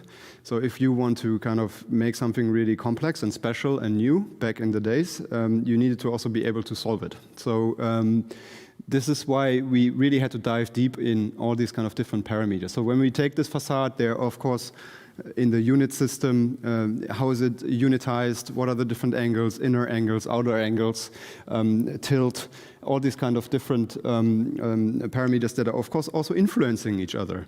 By really tapping into this and making it also really visible, I mean, what you can see here is a very simple representation of the elevation, but as an Excel sheet, you can see the different groups of detailing. So we probably started with something, let me see, let's say for the angle between the units, we had in the beginning 180 different mullions. So Holger would be very happy to print them all, I think. But back in the days, yeah, we saw your curve. When did 3D printing occur? It was just in the beginning. And I think nowadays it would also not happen yet, probably. I don't know, not on that scale. But we managed with computation, with optimization, to bring this down to 8. So we had 8 different, let's say, mullion connections. And the secret sauce here is tolerances. So with tolerances, you can really play and see that you can get a sealed facade. So this continues. We did this for all kind of different things, for the glass types. How does, how do you group them? How do you get to the edges and so forth? And the shading fins, same story. Very interesting sheet here. This is about the shading depth. It's all the same. And then you can see in the bottom, the shaders are a bit deeper. They get a bit more narrow to the top. So this is very, very geeky. But what is always then essential that you bring this expertise and you build a mock-up. So something to look at. You need to see a piece of glass in real size to judge the color. You need to have an understanding of the materiality. You can see it from the inside out, from the outside in, and so forth. So this is just a little impression how that thing looks today. We started in 2007, wanted to be done in 2012, and we finished in 2017. So the Chinese were really in for a marathon. Second example, another marathon, but completely different story. It's a competition we won for the new Doha metro network, which is something of a scale which I also have not seen before. So how do you do this? It was really about designing 100 stations to be done before the World Cup, which is actually happening this year. Of course, there's a lot of discourse about this World Championship and what this is, but we felt really there's a big opportunity in such a country to come with a public transport method, which they were not really knowing back then. It's all individual traffic there, so it was built from scratch. And how do you do this? If you do, let's say, you cannot, as a single architectural company, you cannot build. Let's say, or you cannot plan or design 100 stations. They're all individual. So what you need to do is you need to kind of have a bit of more of a generic approach. So what we were assigned for is to kind of, or what we came up with back then is to build a sort of an architectural branding manual, which is something, because in a later stage, this entire network was built by 5 joint venture teams of respectively 1 architect team plus a contractor. So you can imagine there's a lot of people at the table. And in this case, we needed to have a sort of a recipe book that we can pass to everybody so they can build these stations. So this really goes from the shelters, really like what pops up at grade, to ceiling design, how are the columns wrapped, what is the cladding. There's a lot of kind of traditional value that needs to be moved up to the very bottom right to the trash bins. Right, so this is really, it's very, very holistic. And what this ends is a document of about, I think, 1,200 pages, 3 booklets, plus all the drawings, plus all the schedules that belong to it. And only by doing this, or choosing this way of working on the design, we really managed to be on time, be on budget, I don't know. But the joint ventures were really able to use our work and execute that project on time. So it's there. My last example is another very strange example, and I mean this is a facade session here today, but I want to talk about this as kind of an urban envelope. This is how I called it for now. It was a competition we have won in 2017 for a new cable car in Gothenburg, Sweden. And Gothenburg is a bit like Amsterdam. It has a southern part and it has a northern part. It has a river you need to cross.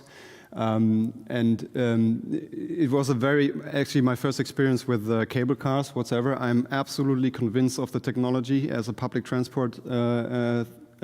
So I really wonder why people have not implemented this as really public transport in bigger cities. It's green. It does a lot of things right compared to building bridges, building tunnels, and so forth. So we have been inspired by the cranes that are everywhere located in Gothenburg in the harbor area. A bit of this kind of dancing silhouette that is different every day, every time you look at it. And we converted this into a concept. I mean, over today only talk about the pylons, because also here we can make long presentations about this project. We started with the pylons as this kind of dancing concept. It's a bit of a node-based barbecue stick kind of model, which really helped us to kind of get the dynamic of the ground. We quickly jumped into kind of how can we really modularize and build this geometry. I mean, this tower is about 115 meter high, so it's quite a large structure, as you can imagine. So we came up with a very intriguing geometrical concept that helped us to fulfill or check a couple of boxes, like this kind of dancing dynamic effect, but also a certain, let's say, familiarity, because we need to be able to make this in a really rational way. So there is a really working strategy in how you can fill the whole line with towers by really reducing or rationalizing the system of members that you actually need. So also in the bottom, you need a lot of flexibility. You need to work around traffic. You need to land in the water. You need to do, be able to respond to all kind of different urban situations. And then we went further. I mean, initially this was really designed as a node-less system. So we were actually decomposing this tower into triangular frames that are kind of connected on the long members. Eventually, this turned out to become a node-based system with sticks in between. So this was just due to the whole discourse about whether we want to build this in steel or we want to build it in something that we came up with in the competition already, which I still believe today is something that really kind of won us the competition. And this is not let's say this nice food and beverage cafe, what I'm referring to, but it's that pole that you see there in the background. I don't know if you have ever wondered when you go on the Autobahn in Germany, how do they do these poles? And what is it? Is it a steel? Is it something else? Probably not. I also didn't know it. And then our structural engineers from Stuttgart, they came up with this, or they proposed this because they have been working on a project in Leipzig for ECMI. A big bank building where they had to build long pillars out of the so-called spun concrete or Schleuderbeton, so to say. So it's really long elements that can be done like this. So it's basically a long cage of reinforcement, which sits in a, let's say, half bowl of the, how you say? The formwork, exactly. And then this thing will be filled with concrete. They put the second half on top, and then they put it into a sort of a washing machine. So it's a really simple process. So what is happening? All the concrete is kind of flying to the outside. It's densifying. It's a beautiful surface. It's highly dense. You can do all kind of different shapes. And our idea was just simply, I mean, it's Gothenburg. It's harbor area. There's harsh climate conditions. Like if you do steel, you need to repaint that thing every 15 years. And imagine a 115 meter high tower, you can start in the bottom once you have finished in the top. So our idea was really, okay, we're gonna build this very atypically out of concrete. So there was a whole debate. I think we spent half a year on just investigating whether it's gonna be concrete or it's gonna be steel. The question was taken from us because the company from Nuremberg, which is kind of the market leader in this, Europoles, they build all these kind of McDonald's poles, but they also build power lines in the Netherlands and train poles. So they kind of have a bit of a market leading, and they went a little bit into unsecure water. So I think it was even a Dutch project they got a bit in trouble with. However, very, very unfortunately, this project was cancelled in the end. So we brought it very far, but we're not on kind of, let's say, the final stretch. We were not really able to succeed because the city decided to not proceed with the cable car. So why am I saying all this? I showed this light bulb before. I think what is always very important, and it's something that we tend to forget when we do our designs, is like we start from the nitty-gritty things. And I think what I learned over all these years is that you should always kind of build that idea. So find a great idea that you can follow and then start to develop it. So there's a lot of connecting the dots, and you can also connect the dots to find other elephants. But what we always do is not really designing the envelope or designing that particular part of the building, but it's everything around it. Or this is at least how I learned it. So it's really, you design toolboxes, tools, also technology, entire systems of things. And it's actually that you design a whole process. And what I really appreciated with the lecture just before is also something I really learned in the Netherlands is, of course, always the human factor. So this is always something you should start from. It's like, what is the essence? What is in for us in order to make this really become a good project? Thank you.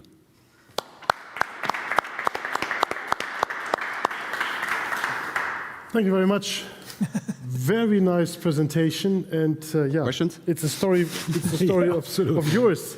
Yes. I actually was smiling and very happy about to see the inflatable balloons. Yes. You made it to a cover, and that was actually the very first book about deflatables. Mm-hmm.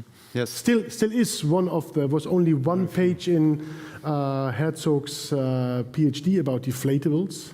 Years later, Zobeck built a museum where he hold the insulation on the roof with a vacuum.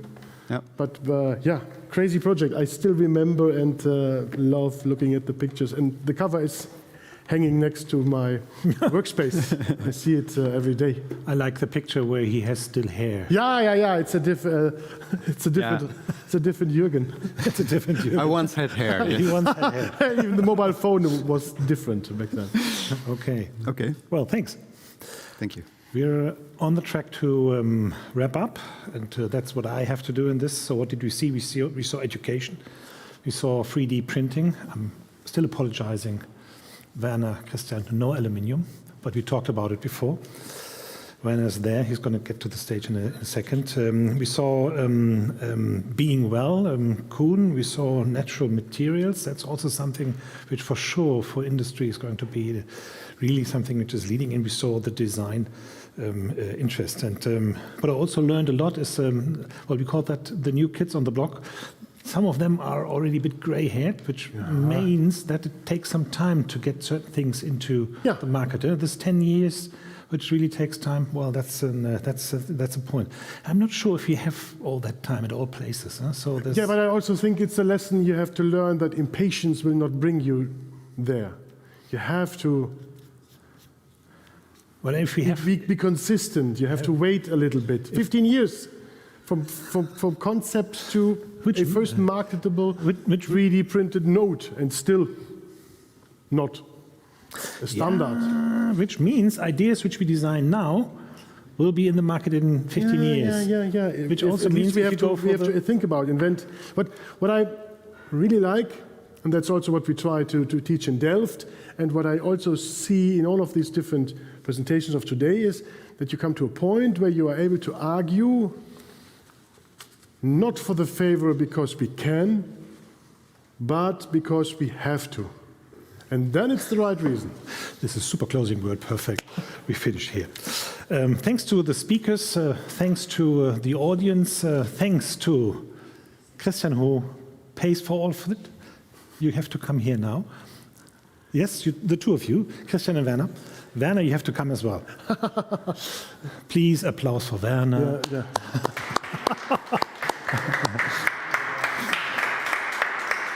They're so shy. They just don't do it. Okay. Cut. Yeah. These two guys brought me a lot into this, and I really need to refer to this for a second. This is Next Studio. Next Studio is a showroom in Frankfurt.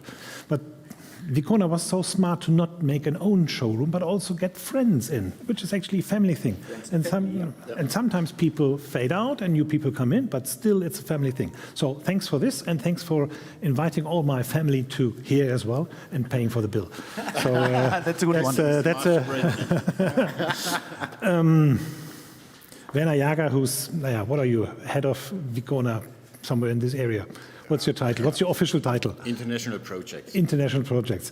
And Christian, who takes care of this next showroom and also the visibility, which is important. We have another cooperation which I'd like to announce. In Delft, the two of us are pushed to always find new ways of education. So there's a setting which is named MOOC, Massive Open Online Courses. So you're able to sign in on the edX.org page into these courses. You take some of the videos, you make a small exercise, and you get a kind of diploma from Delft. But the true story behind it's actually the two of us were interested in making a tour. And yes... you made a road movie. You made a road movie. It was not really scientific. No, it was vacation. No. Yeah, it was you just want to have some fun in the outside. No. It was actually... Listen to him. This is a professional. Listen to him. It's actually the way of teaching. If you sit in front of a white wall and tell a boring story about something you really think it's important, no one will listen to you. And if you're able to tell a story in a good vehicle, in this case a camper van, and meeting people who are experts and love what they do, and you meet them at their place, in front of their building, in front of their creations, in their environment, you can see how they ooze the share and the passion. And that's what we did, and we have to thank you for sharing our passion in telling stories and teaching people by supporting our trip. And without your support, it wouldn't have been possible to do so. There's educational theory behind. Stop arguing. Yeah. So now we want that trailer. And it was fun too. And it was fun too. Now we want the trailer.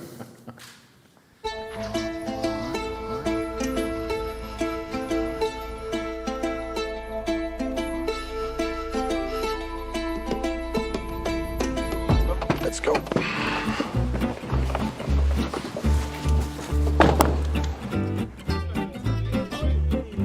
Incredible sight and an even more beautiful building. The shingles are a bit longer than this, what you can see. I mean, you see the arches up there, and here you see the Venetian blind. So this is the cladding metal, basically a sheet. The glass, the mullions, the frames. What's the main complexity of stacking bricks? When I see him like this, he's okay with it. We don't need to take the 15th take.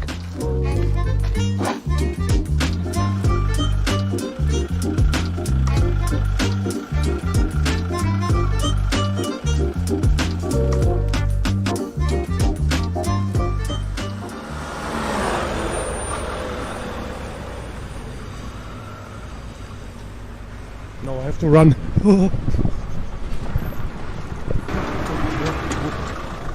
Hi. Oh, look. See you in class. In case you like to get your little extra portion of facade technology, as we also call it, edutainment. So be prepared, enroll. May the 4th be with you. So good to remember, no? It's Star Wars Day, May the 4th. We start with the Facade MOOC. It's 5 weeks. If you enroll, you are able to join our journey through Europe, meeting the friends of our European Facade Network, meeting also at a certain point we will be here in the next studio talking about facade planning as a profession. And then you are also asked to do some homework. We are interested in your own facades, so we will also tease you a little bit. You will join a huge international community, and at the very end, you can even finish with a diploma. If you're not interested in the homework and the assignments, you can still enroll. It's for free, and you can watch us getting along. Cheating, and having fun doing so. We come to an end. All of them together, family reunited, some sort of. Yeah. Well, the new, right? And a new one. Yes, and a new one. Nothing more to say. Thank you for coming here. Thank you. Thank you for having us. They organized wine. Let's get the wine, and the audience get the wine as well. Cut. Thank you.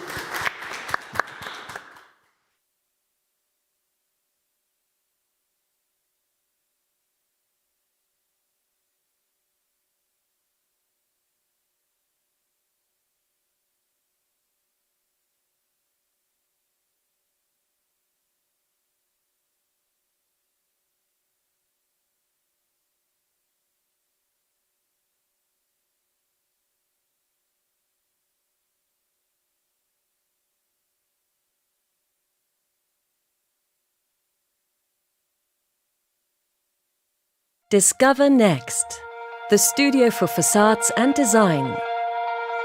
Next is the platform for innovation in the field of building envelopes, for inspiration, information, and communication. Initiated by Vicona, with leading industry experts as Next partners. Next is a unique concept which is constantly evolving and bringing the future of cities to life.